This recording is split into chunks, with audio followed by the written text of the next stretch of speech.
अस्सलाम वालेकुम। नमस्ते दोस्तों, welcome back to my YouTube channel. मैं हूं एमडी तंजीम और आज से हम स्टार्ट कर रहे हैं क्लास 10th बिहार बोर्ड का मैथ। मेरा पहला चैप्टर है वास्तविक संख्या और इसके अंतर्गत बहुत सी चीज़ों को हम लोग पढ़ने वाले हैं जो एग्ज़ाम से रिलेटेड होगा और ये इम्पोर्टेंट चैप्टर है। इसमें बहुत से ऐसे क्वेश्चन हैं जो एग्ज़ाम में हर एक साल पूछा जाता है, इसलिए इस चैप्टर को हमें बड़ी ही ध्यान से पढ़ना ज़रूरी है और समझना भी ज़रूरी है अच्छा से।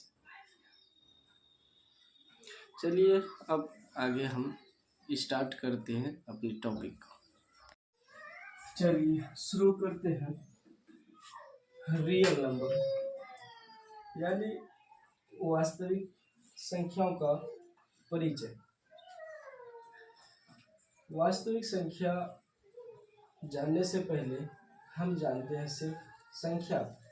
संख्या किसे कहेंगे? ये संख्या जो है एक आइडिया है। एक क्या है? आइडिया है। यानी किसी भी चीज़ों का एक अंदाज लगाने के लिए हम संख्या का इस्तेमाल करते हैं। एक अनुमान है ये। इसी तरह से अब संख्या के कई सारे प्रकार होते हैं, उनमें से कुछ जो हमारे लिए अत्यधिक जरूरी है उसको थोड़ा सा जानते हैं। प्राकृतिक संख्या यानी नेचुरल नंबर, ये अपनी आसान तरीके में हम जान सकते हैं कि जिन संख्याओं से हम गिनती करते हैं, किसी भी चीज़ों को गिना जा सके, वह सारी संख्या प्राकृतिक संख्या कहलाती है। यानी गिनती की सारी संख्याएं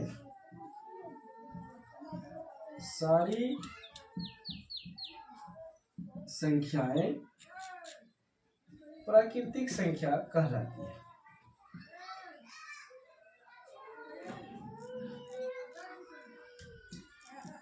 प्राकृतिक संख्या कहलाती है। जैसे एक से स्टार्ट करो, लाखों करोड़ों अरबों खरबों तक जा सकते हो। ये ऐसी संख्या है जिससे हम किसी भी चीज़ों को, किसी भी जीव जंतुओं को इससे हम गिन सकते हैं। तो इसलिए ये प्राकृतिक संख्या कहलाता है।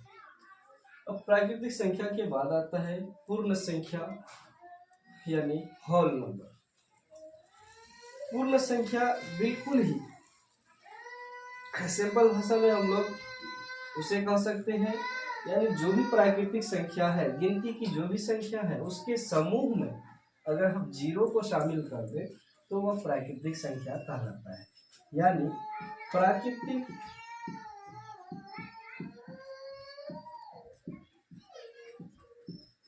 संख्या के समूह में यदि हम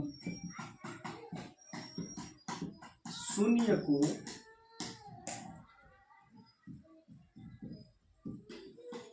शामिल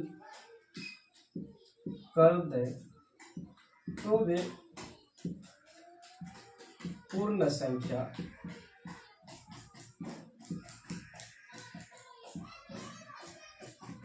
कहलाती है। जैसे हम प्राकृतिक संख्या में 1 2 3 से स्टार्ट किए थे, इसमें 0 से स्टार्ट किया। 0 1 2 3 डॉट डॉट डॉट। तो ये हमारी पूर्ण संख्या थी। यानी अगर हम प्राकृतिक संख्या यानी गिनती की संख्या यानी 1 2 3 4 5 6 7 8 9 10 11 12 ये सारे संख्या के समूह में 0 भी मिला दें तो वह पूर्ण संख्या कहलाएगी। अब आता है पूर्णांक संख्या। पूर्ण संख्या के बाद पूर्णांक संख्या, इंटीजर्स नंबर। यानी अब हम स्टेप बाय स्टेप चलते जा रहे हैं, उसी के समूह में मिलाते जा रहे हैं। अब हम प्राकृतिक संख्या जान गए, पूर्ण संख्या जान गए। अब जब हम पूर्ण संख्या जानते हैं तो इसी से हम डिफिनेशन आगे बना सकते हैं। यानी पूर्ण संख्या के समूह में यदि हम निगेटिव संख्या को लगा दें, निगेटिव संख्या को मिला दें, यानी माइनस वाले जितने भी संख्या है, ऋणात्मक संख्या जितने भी है, उसको भी शामिल कर दें तो वह मेरा पूर्णांक संख्या कहलाएगा। यदि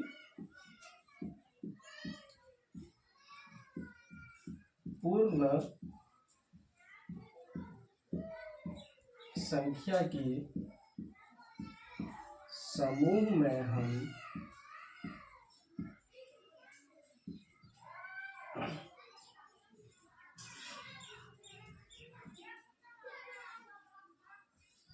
नेगेटिव ले लेते हैं। पूर्ण संख्या के समूह में अगर हम नेगेटिव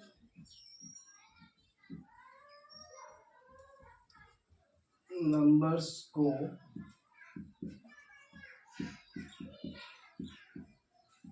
शामिल कर दें तो वे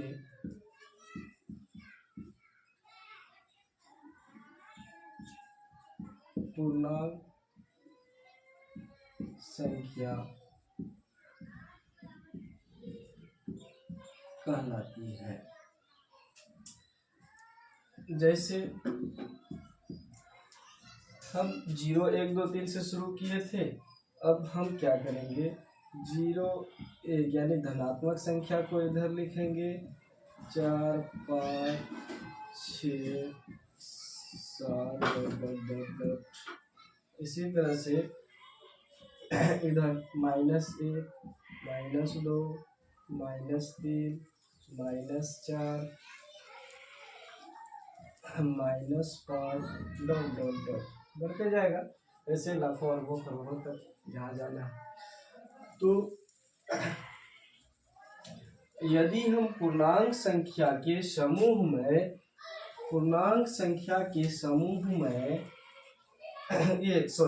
यदि हम पूर्ण संख्या के समूह में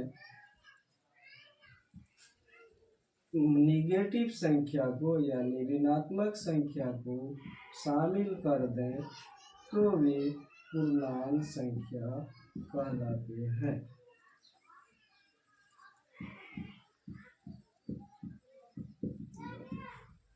अब आते हैं परिमेय संख्या। हम प्राकृतिक संख्या, पूर्ण संख्या और पूर्णांक संख्या, तीन संख्या को जाने। अब परिमेय संख्या बिल्कुल इजी लैंग्वेज में, यानी ऐसी संख्या जिसे हम p/q के रूप में, ऐसी संख्या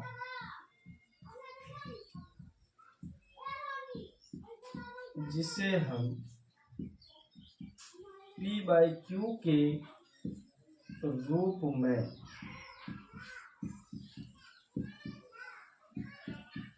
लिख सकते हैं और q नॉट इक्वल 0 होता है, q नॉट इक्वल 0 होता है। यानी ऐसी संख्या जिसे हम p/q के रूप में लिख सकते हैं, q नॉट इक्वल 0 होगा तो वह परिमेय संख्या कहलाएगा। जैसे 1/2, 5/6, 0/1, 3/2। अगर यहीं पे 1/0 हो जाता तो ये परिमेय संख्या नहीं होता। अब अपरिमेय संख्या वही हुआ, अपरिमेय संख्या ऐसी संख्या जिसे p/q के रूप में नहीं लिख सकते हैं, ऐसी संख्या जिसे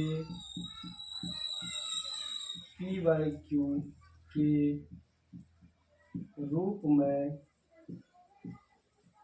नहीं लिख सकते हैं तो वे अपरिमेय संख्या कहलाता है।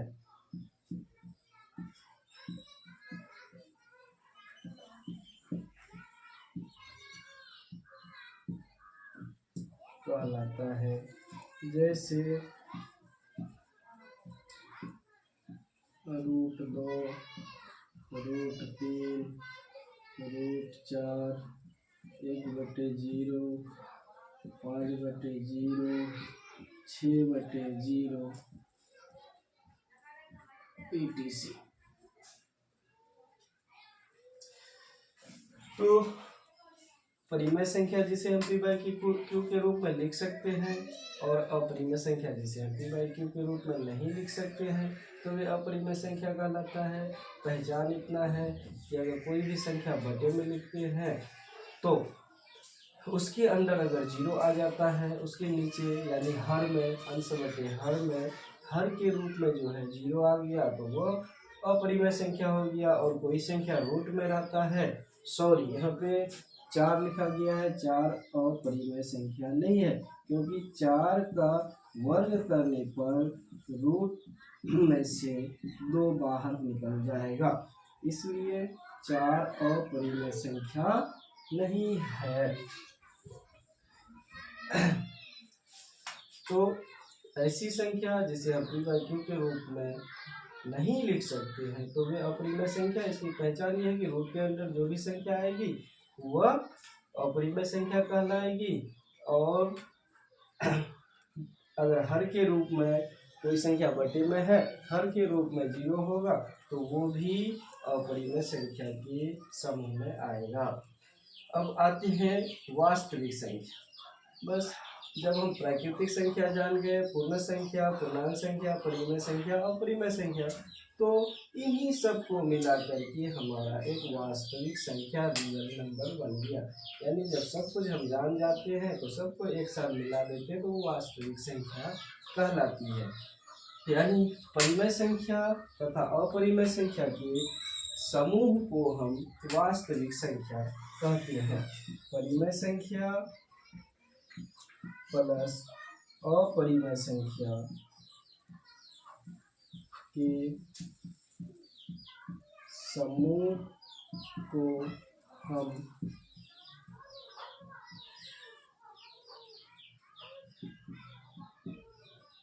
वास्तविक संख्या कहते हैं। यूक्लिड विभाजन प्रमेय। यूक्लिड विभाजन प्रमेय का एक फॉर्मूला है, यानी a बराबर b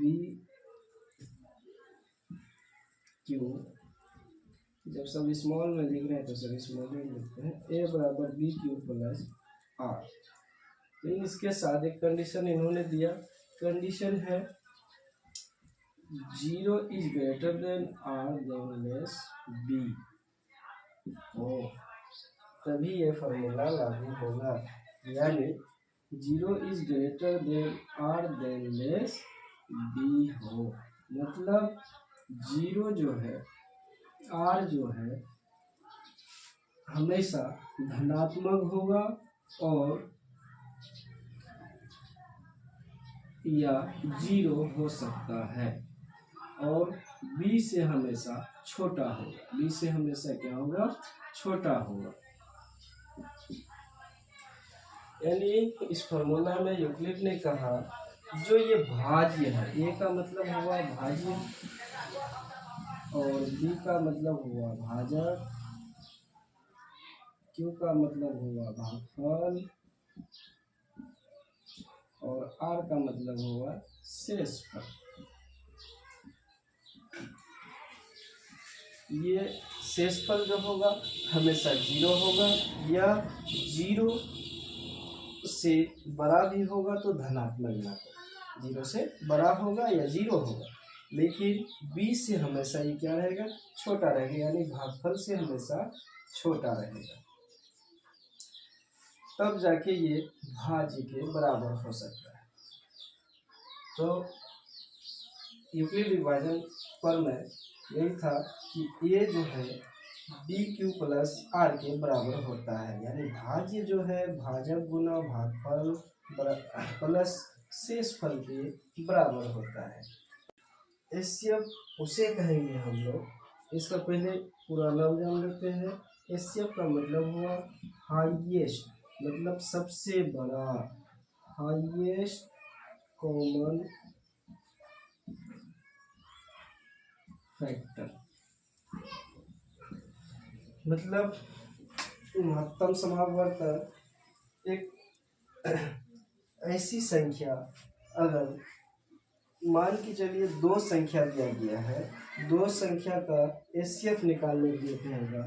जैसे हम ले लेते हैं 12 और 18, अगर इसका हमको एचसीएफ निकालने के लिए कहेगा तो सबसे पहले इसके फैक्टर को जानेंगे, यानी 12 किन किन संख्याओं से विभाज्य हो सकता है, यानी 12 किन किन संख्याओं से कट सकता है। जैसे पहले सबसे ये 2 से कटेगा, यानी 2 छक्के 12, उसके बाद 3 से कटेगा, 4 से कटेगा, 4 तिया 12, उसके बाद 2 3 4 6 से भी कटेगा, 6 दूनी 12, और 12 कितना से कटेगा, खुद 12 से कटेगा। उसी तरह 18 है, 18 किन किन संख्याओं से कटता है, किन किन संख्याओं से विभाज्य होता है। सबसे पहले 2 से होता है, उसके बाद 3 से होता है, 3 छक्के 18, उसके बाद 6 से होता है, और जाके 6 तिया 18, 9 से होगा, 9 दूनी 18, और 18 खुद 18 से होगा। इन दोनों संख्या के फैक्टर में हमें ऐसा संख्या खोजना है जो दोनों में है, 12 के समूह में भी है, 18 के समूह में भी है। लेकिन अब ऐसा फैक्टर तो 2 भी है, 3 भी है, लेकिन यहाँ पे कहता है हाईएस्ट। हाईएस्ट का मतलब हुआ सबसे बड़ा फैक्टर। सबसे बड़ा फैक्टर इसमें हमें 6 नजर आ रहा है। तो इन दोनों संख्याओं का महत्तम समापवर्तक यानी HCF कितना हो जाएगा, 6 हो जाएगा। तो महत्तम समापवर्तक हम उसे कहेंगे जिन दो संख्याओं में सबसे बड़ा कॉमन फैक्टर जितना भी हो वह एचसीएफ कहलाता है, यानी एचसीएफ का वैल्यू होगा, एचसीएफ का आंसर होगा। उसी तरह एलसीएम में, अब एलसीएम में लेस्ट मतलब छोटा, सबसे छोटा, लेस्ट कॉमन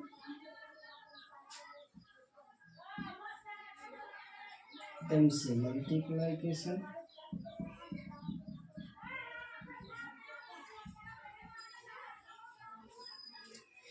तो अगर मान के चलो इसी का हमको एलसीएम निकालना है, Incoming voice call from MD Rashid Serlanga. 18, तो 12 का फैक्टर में सबसे पहले Incoming voice call from MD Rashid Serlanga. फिर 3, फिर 4, फिर 6, Incoming voice call from MD Rashid Serlanga. उसके बाद इसमें फिर 2 हो जाएगा, 3 Incoming voice call from MD Rashid Serlanga. 9 हो जाएगा, फिर 18 हो जाएगा। Incoming voice call from MD Rashid Serlanga. 2 सबसे छोटा कॉमन फैक्टर एलसीएम। एलसीएम वह सबसे छोटी संख्या होती है जो 2 या 2 से अधिक संख्याओं से पूरी तरह विभाजित हो जाए, बिना शेष, बिना रिमाइंडर के, बिल्कुल। जैसे समझने के लिए वही 12 और 18 का फैक्टर करके देख लेंगे। यानी 12 के फैक्टर में क्या सब आता है, ये सबसे पहले 2 गुना 2 गुना 2 गुना 4 गुना 3, 12 हो जाता है। उसी तरह 18 के फैक्टर में 2 गुना 3 गुना 3, यानी 2 तिया 6 तिया 18, ठीक। तो इसमें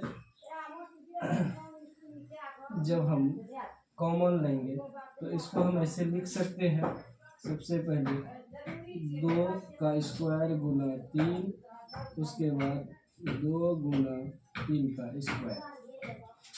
तो इसका एलसीएम निकालने के लिए फैक्टर को देखा सबसे पहले, यानी 2 का स्क्वायर